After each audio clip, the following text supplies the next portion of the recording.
Efésios capítulo 4, verso 12 a 15. Imparável na fé. Com o fim de preparar os santos para a obra do ministério, para que o corpo de Cristo seja edificado, até que todos alcancemos a unidade da fé e do conhecimento do Filho de Deus, e cheguemos à maturidade, atingindo a medida da plenitude de Cristo. O propósito é que não sejamos mais como crianças, levados de um lado para outro pelas ondas, nem jogados de cá e para lá por todo o vento de doutrina, e pela astúcia e esperteza de homens que induzem ao erro. Antes, seguindo a verdade em amor, cresçamos em tudo naquele que é a cabeça, o Cristo. Cristo, imparável na fé. Que o Senhor abençoe a sua palavra no nosso coração nessa noite, fazendo com que a gente seja transformado e tenha a nossa fé imparável. Imparável na fé significa dizer como não parar de crescer espiritualmente falando. É fato reconhecido por todos nós que algumas pessoas elas crescem um pouquinho, mas daqui a pouco elas decrescem na fé. É fato para a gente que algumas pessoas dão um passo na fé, mas dão 3 para trás. E nós estamos olhando para um texto que foi escrito pelo apóstolo Paulo. E esse homem traz na sua vida uma fé imparável. Como eu disse ainda há pouco, provavelmente o apóstolo Paulo seja o homem na Bíblia que mais sabe o que é não parar de crescer. É o homem que mais teve a sua fé imparável. Ele se tornou um cristão desenvolvido. E ele disse: eu faço isso para perseguir o alvo da minha vida. Mesmo estando tão perto da sua morte, Paulo não parava de crescer. Ele diz: com o fim de preparar os santos para a obra do ministério, para que o corpo de Cristo seja edificado. Somente um crente com sua fé imparável na fé é que consegue edificar o corpo de Cristo. É somente um cristão imparável na fé que consegue fazer com excelência a obra do ministério. Somente um crente imparável na fé é que consegue transformar o mundo. Por isso o crescimento espiritual para mim e para você, que somos cristãos, é muito importante. E Paulo sabe muito bem o significado disso, de ser uma pessoa imparável em sua fé. Se você prestar atenção, a conversão de Paulo, quando ele estava ali a caminho de Damasco, alterou o curso da história da civilização ocidental. Nós somos o que somos como civilização ocidental por causa da transformação deste homem. Porque esse homem se tornou um imparável na sua fé. O evangelho que nós encontramos hoje, o evangelho que nós ouvimos hoje, não é o evangelho dos apóstolos. Pastor, você tem aqui os evangelhos, Mateus, Marcos, Lucas e João. É verdade, a gente tem isso. Mas o evangelho chegou até os nossos ouvidos, não foram pelos apóstolos de Jesus, foi por causa do apóstolo Paulo. Porque o evangelho dos apóstolos ficou condensado ali no Oriente Médio, aquilo que é hoje o Oriente Médio. Se nós ouvimos alguma coisa acerca do evangelho, nós ouvimos porque Paulo foi um homem imparável na sua fé.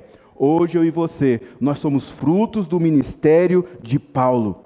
Para Paulo não havia terreno ermo, para Paulo não havia terreno duro, para Paulo não havia terreno estéril, para Paulo não havia terreno árido. Ele sempre estava ali, pregando o evangelho, anunciando Jesus Cristo, tendo a sua fé imparável. Para você ter uma ideia, quando ele está na cidade de Gálatas, ele para na cidade de Gálatas porque ele ficou doente. E ele fica naquela cidade, e mesmo naquela cidade estando doente, de cama, na cama da enfermidade, ele funda uma das maiores igrejas na Ásia Menor. Quando ele está ali na cidade de Filipos, ele começa uma igreja na beira de um rio. Quando Paulo vai para a prisão, ele torna a prisão um ponto de pregação do Evangelho.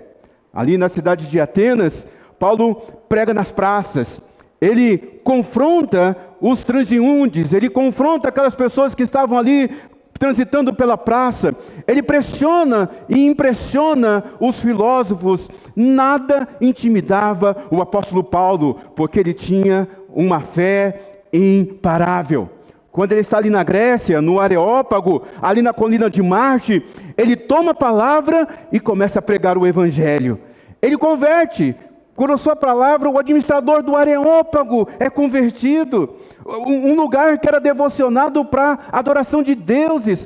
Paulo ali, com a sua fé imparável, o assunto, naquele ambiente que o assunto principal era filosofia, ele estava ali levando a palavra de Deus e ele converteu a muitos. E nesse lugar nasce uma das igrejas mais poderosas de Atenas. Quando Paulo está em Éfeso, que é essa carta que nós acabamos de ler, Éfeso era a cidade mais importante do Império Romano depois da própria Roma. Mas Paulo está ali um ponto de pregação no centro de convenções de Éfeso.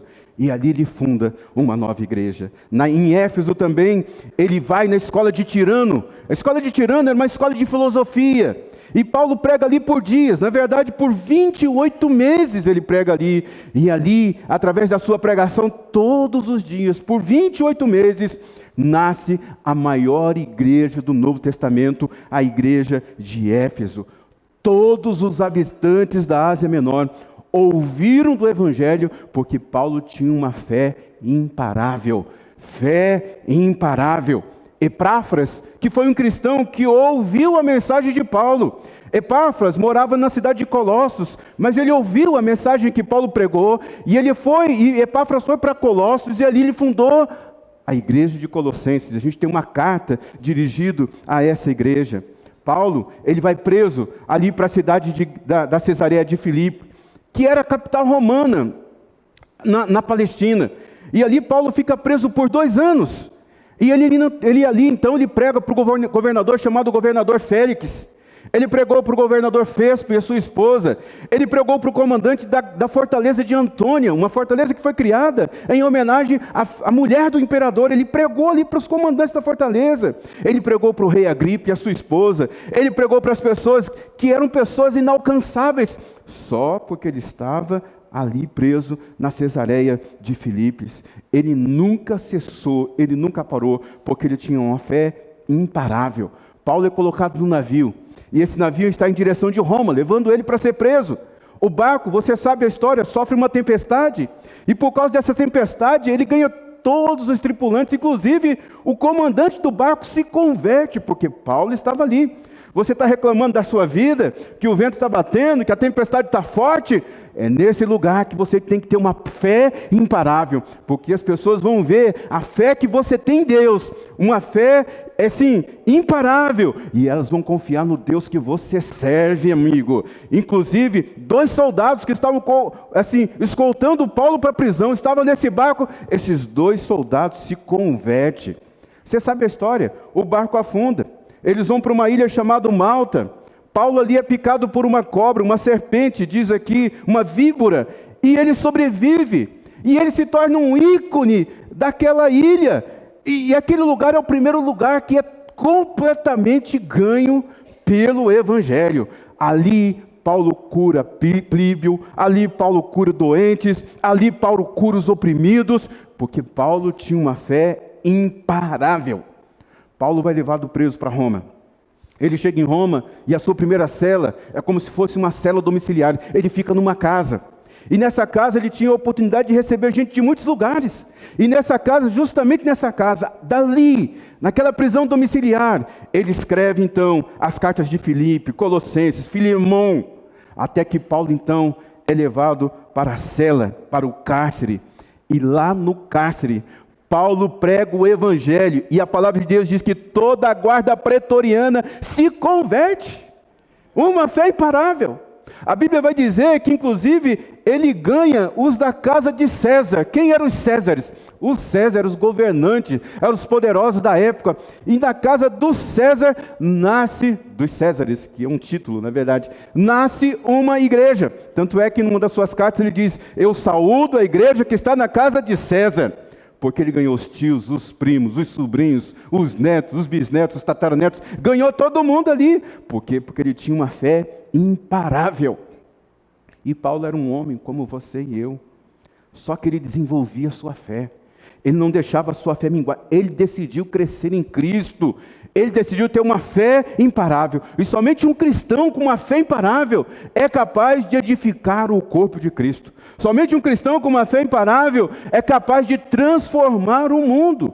Por isso ele chega aqui e diz: ele designou alguns para apóstolos, outros para profetas, para evangelistas e outros para pastores e mestres, a fim de preparar os santos para a obra do ministério, para que o corpo de Cristo seja edificado.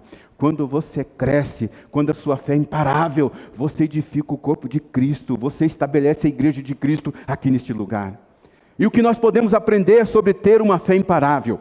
Primeira coisa, para você ter uma fé imparável, você precisa colocar ordem na sua vida.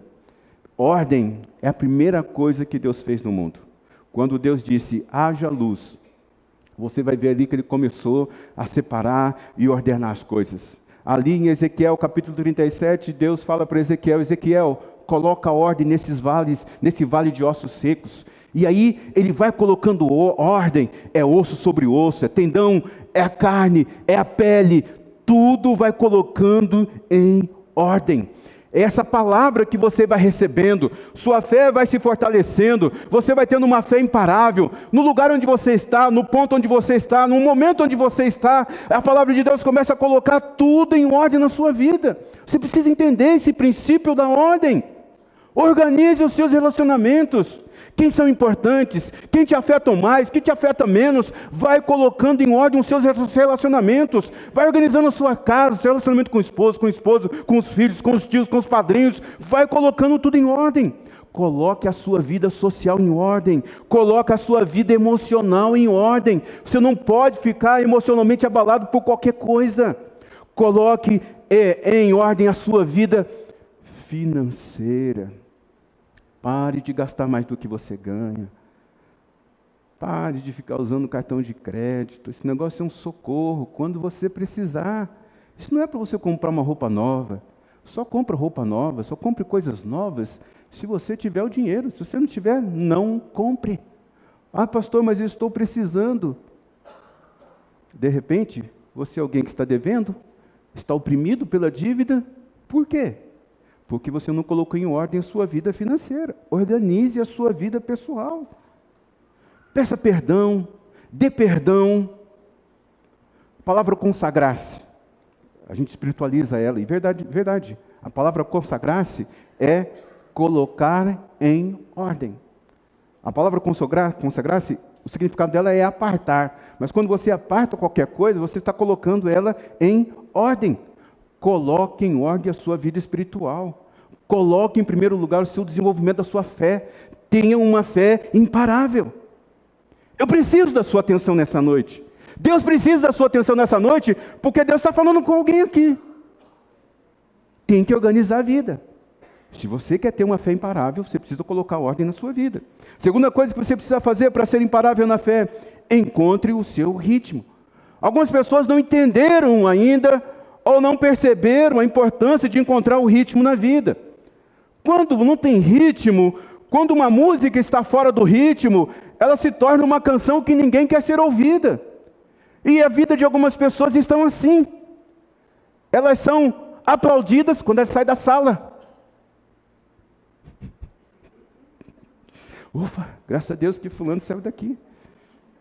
Porque vive a vida fora do ritmo, está desorganizado.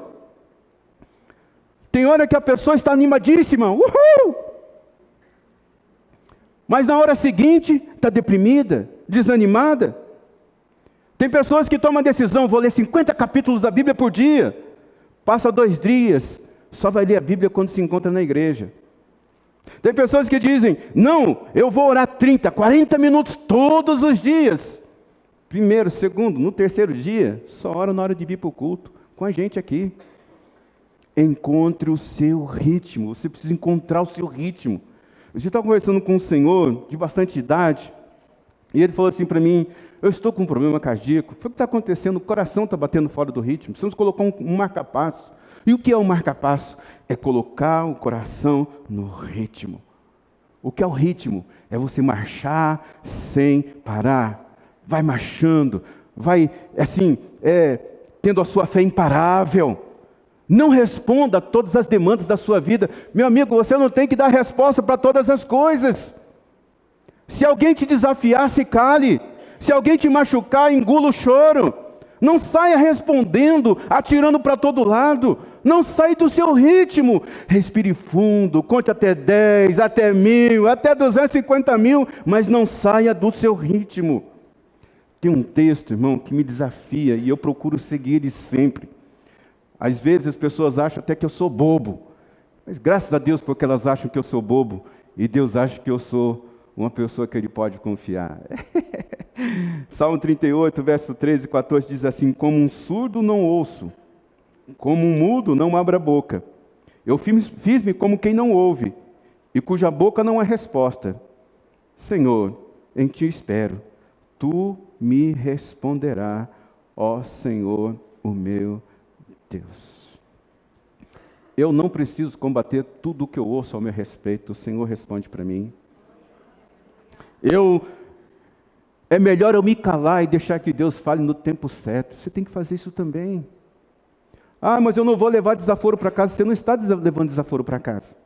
Você está deixando que um ponto de vista afete o seu mundo interior, afete sua espiritualidade.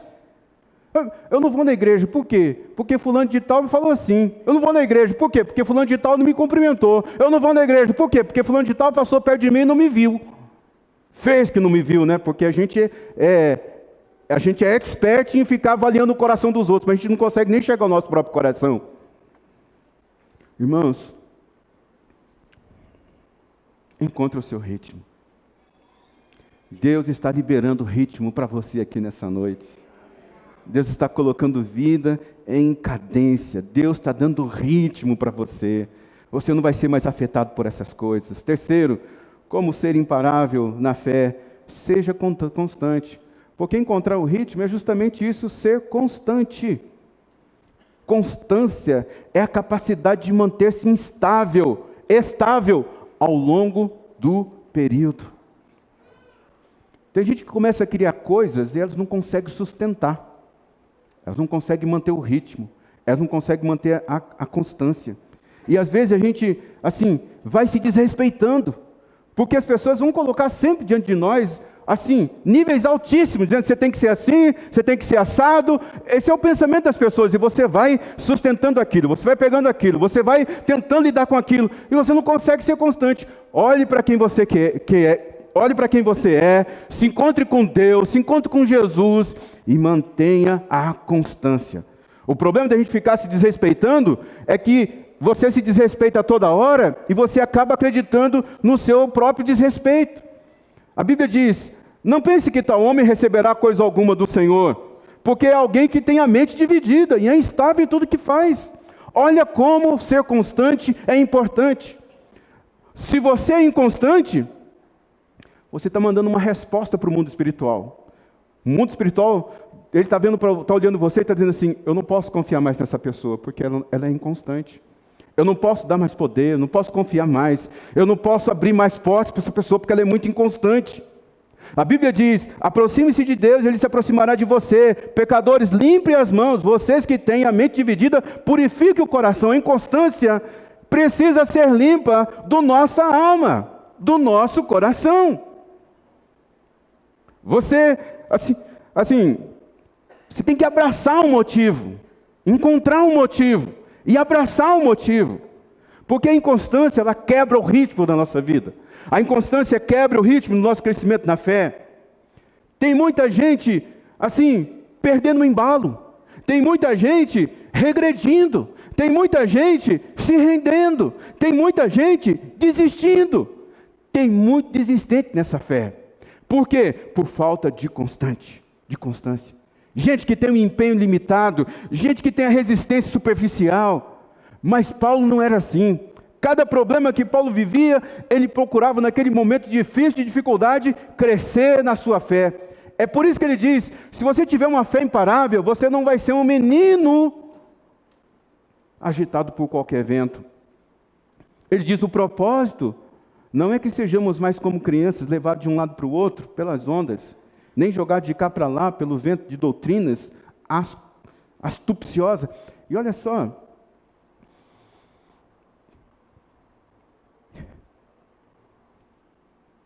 há muito fogo de palha na fé. Há muita falta de consciência cristã. Há muita falta de firmeza, solidez. Há muita gente emocionalmente instável, incertos, possuídos de duplo desânimo. É hora de você viver uma explosão espiritual na sua vida, irmão. É ser imparável na sua fé. É hora de você crescer em nome de Jesus, que todo empecilho na sua vida seja quebrado, que todo empecilho na sua vida seja destronado do trono da sua vida, que toda inconstância seja derrubado do lugar de importância da sua vida. Hebreus diz assim, na luta contra o pecado vocês ainda não resistiram até o ponto de derramar o próprio sangue. O apóstolo Paulo está perguntando, olha, será que você já suou sangue, derramou sangue, na sua guerra pela sua santidade? Será que você, já se esforçou tanto por crescer na sua fé ao ponto de você derramar sangue? Irmãos, nós precisamos assumir nosso papel nesse mundo. Esse mundo precisa de referência, esse mundo precisa de um padrão de constância, esse mundo precisa de um padrão de coerência, esse mundo precisa de gente que luta contra os maus hábitos e vence, esse mundo precisa de um padrão de determinação, de acuidade, de veemência, de gente que avança. O seu trabalho, irmão, é animar você mesmo. O seu trabalho... Porque a gente fica assim, não, eu precisava tanto que alguém me animasse, eu precisava tanto que alguém me inspirasse. Você tem que se inspirar, você que tem que se animar. Isso se chama autoliderança. Muita gente quer liderar, quer liderar. A prova da liderança é a autoliderança. Liderar a própria carne. Não vou nesse boteco, não vou nesse churrasco. Por quê? Porque eu sei que lá vai encontrar coisa ruim, que eu posso cair. É liderar a si mesmo, para transformar o mundo, para transformar a atmosfera, nossa casa, o nosso trabalho. Nós precisamos transformar, fortalecer primeiro a nossa vida. A autoliderança é se fortalecer, a autoliderança é se aprimorar, a autoliderança é ser uma fonte de inspiração para si mesmo. Paulo disse, sede meus imitadores, como eu sou de Cristo. E algumas pessoas dizem assim, não olha para mim não, olha para o Cristo na minha vida. Quem te ensinou esse princípio mentiroso? Esse princípio irresponsável. Se você é alguém que diz assim, olha para Cristo, mas não olha para mim, você está sendo um irresponsável na fé. Paulo disse assim, imita a mim, porque eu estou imitando a Cristo. E esse mundo está precisando de modelo, precisando dizer assim, eu estou aqui, eu sou um seguidor de Jesus. Pode fazer o que eu faço, porque você vai estar agradando a Deus.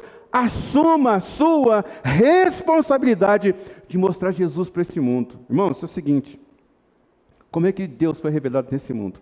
Através de Jesus. Olha para Jesus, você vai ver Deus. Como Jesus é revelado nesse mundo? Olhe para a sua vida. Olhe para a nossa vida. E nós então vamos mostrar a face de Jesus. Ah, pastor, mas eu sou tão falho. Eu erro tanto. Amigo, está na hora de você se levantar, se erguer. Volte para o ritmo, volte para o caminho. Seja resiliente. O que significa ser resiliente? Resistente ao choque. A palavra resiliência, ela é dentro da mecânica, você encontra isso. Não sou muito bom nisso, mas muitas pessoas têm carro. Você sabe que às vezes quando um anel do carro ele está vencido, começa a vazar óleo. O que é o anel? Apenas uma borracha. A borracha é colocada ali no motor, vem uma outra peça, comprime aquela borracha, Mas aquela borracha, ela não achata, ela volta e ela fecha assim todos os buracos para que não saia óleo. Muita gente está parando na vida espiritual, não está crescendo, porque não tem resiliência, não tem essa flexibilidade. Caiu, fica caído. Errou, fica contando o seu erro para os outros. Ah, eu era da igreja. Quantas pessoas eu encontro assim? Eu era da igreja, eu fazia isso, eu fazia aquilo. Mas e hoje, o que você está fazendo? Eu caí. Quanto tempo faz? 2, 5, 10, 15, 20 anos. Pare de ficar contando essa história. Na verdade, o que a gente faz, a gente fica criando um argumento para convencer a gente mesmo. Tá? Ah, não, eu caí, a igreja não cuidou de mim, ninguém foi lá me visitar, ninguém veio cuidar de mim. É esse mimimi. E tudo que Deus pede para você é: seja resiliente, capacidade de se moldar novamente. Resiliência, força que você faz contra aquilo que te sobrepõe. Resiliência é quando você é pressionado, mas você se expande. Resiliência é quando você é dobrado, mas depois você volta ao seu estado original. Resiliência é quando você é esticado, mas você não é adulterado. Caiu, se levante. A Bíblia diz que o justo pode cair quantas vezes? Todas as vezes o Senhor vai lá e levante. Passe pela adversidade da vida sem se quebrar. Enfrenta a tempestade da vida, as tormentas da vida, mas com constância. Constância. Em nome de Jesus, Deus está dando ritmo, constância, ordem sobre a nossa vida nessa noite. Estou terminando.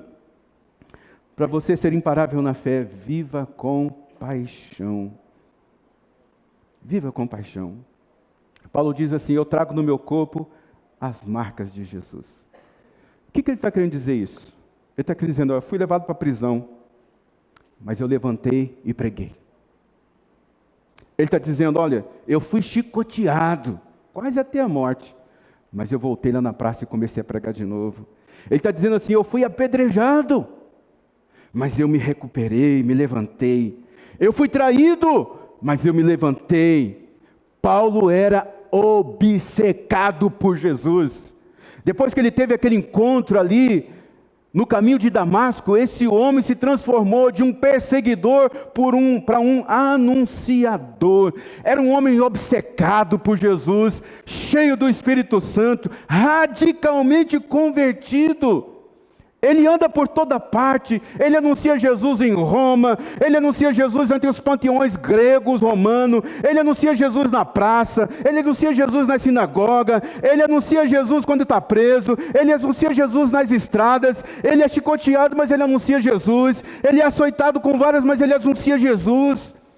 E ele diz: aguardo ansiosamente e espero que em nada serei envergonhado, pelo contrário, com toda a determinação de sempre, também agora Cristo será engrandecido no meu corpo, quer na vida, quer pela morte, porque para mim o viver é Cristo e o morrer é lucro. Nós estamos criando conteúdos para a nossa fragilidade emocional. Nós estamos buscando argumentos para facilitar a nossa convivência com o pecado.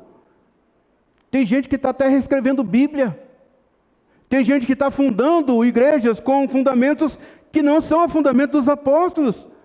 Ao invés da gente contrariar, ao invés da gente contrariar as nossas inclinações, os anseios pecaminosos da nossa alma, nós estamos arrumando desculpas para saciar os nossos desejos. Mas Paulo passa fome, ele é apedrejado, ele é acorrentado, ele é açoitado. E ele diz: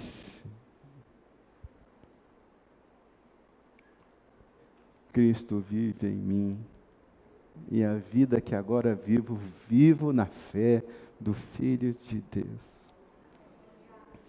Para de ter uma paixão mediana, pare de ser morno, irmão. Ninguém gosta de estar perto de pessoa morna. Para de, ficar no limbo da sua alma. Ai, os meus pecados são tão grandes. Ai, que Para com isso, irmão.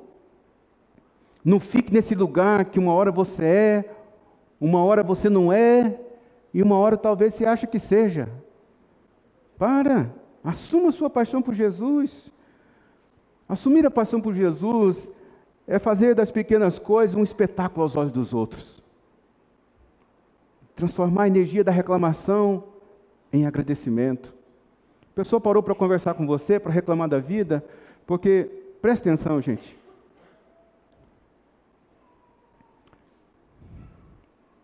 Se você contar uma história triste da sua vida, a pessoa que está te ouvindo vai encontrar uma história mais triste ainda da vida dela para te impressionar.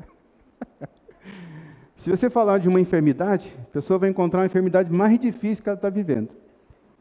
Então você pega esse momento de reclamação, de doença, já vai ali declarando a cura. De hoje em diante você está curado em nome de Jesus. E tem pessoas que não falam assim, amém. Elas dizem assim, se Deus quiser. Meu filho, perdeu a benção. Perdeu a benção. Porque não é se Deus quiser. Ele quer. Ele já quer há muito tempo. Antes da fundação do mundo, Jesus foi preparado para a morte, para nos salvar. Então imagina, você acha que Ele quer? Ele quer. É transformar essa energia da reclamação em agradecimento.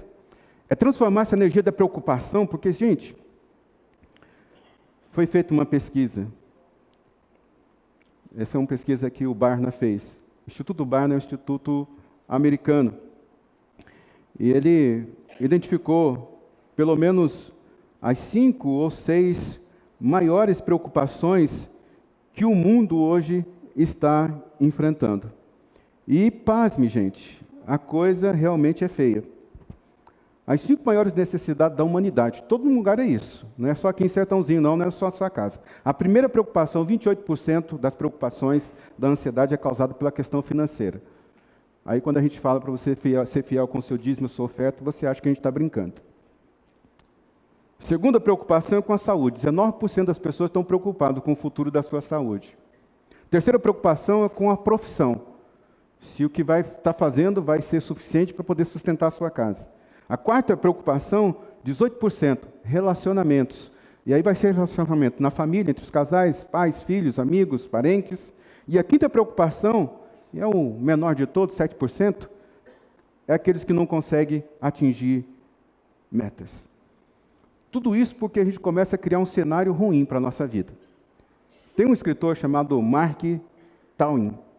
Ele diz, eu passei por coisas terríveis na minha vida. E algumas delas nunca aconteceram. Ai, Deus do céu. Algumas pessoas dizem assim, minha vida é uma vida miserável. Assim, mas que miséria é essa? Eu estou esperando que a miséria aconteça, que o pior aconteça na minha vida. Essa má expectativa do futuro, sabe? Essa falta de esperança. Isso tem causado ansiedade, transtorno na vida de muitas pessoas. Transforme a energia da preocupação em projetos. Se você está uma preocupação aí, projete algo maior, mais desafiador, que você tem que dobrar o seu joelho e pedir, Deus, me ajude nessa batalha. Se o Senhor não me esconder, se o Senhor não me guardar, se o Senhor não me ajudar, explore o potencial das pequenas coisas, os pequenos começos. A gente quer surfar as ondas grandes, a gente não consegue nem surfar uma marola. Transforme pessoas pequenas em pessoas grandes. Pegue na mão de pessoas, traga ela para perto de você, faz ela andar com um varão valoroso. Pega uma pessoa sem fé, faz ela andar com você e se torne uma pessoa cheia de fé. Pegue pessoas pequenas e torne elas grandes. Transforme o ambiente do seu trabalho, da sua convivência com fé. As pessoas vão dizer assim, esse mundo está perdido, as coisas estão difíceis. Você fala assim, tá, verdade, mas a gente tem uma promessa da parte de Deus que diz assim, assim, assim. Isso é viver com paixão. Viva com paixão. A vida que agora eu vivo pela fé no Filho de Deus. Deus abençoe a sua vida, porque eu tenho certeza que nessa noite Deus está falando com alguém aqui. Fique em pé, quero orar por você.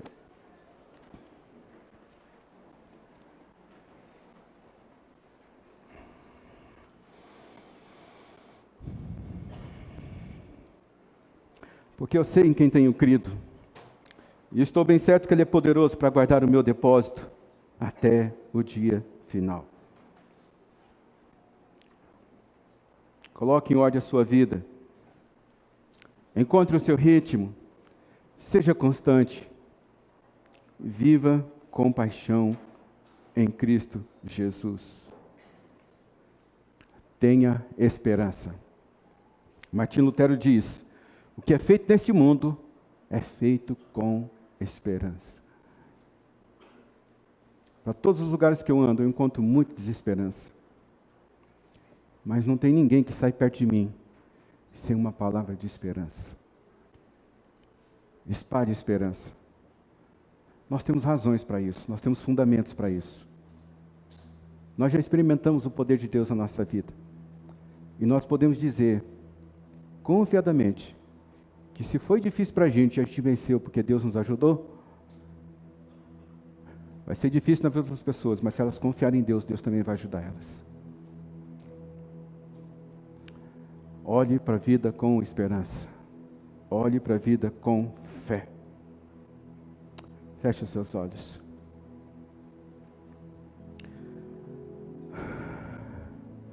Obrigado, Senhor, por sua boa palavra nessa noite. Pois nos edificar nossa fé. Pintar um quadro novo. Nos ajudar a sair do lugar de inconstância. Ó Deus, nessa noite, ajude cada um de nós a encontrar aquilo que precisa ser colocado em ordem na nossa vida. Ajude-nos a encontrar o ritmo da nossa vida. Enche-nos de constância, de poder. Ó Deus, nos dê um coração apaixonado. Nos ajude a se tornar apaixonado por Jesus todos os dias da nossa vida.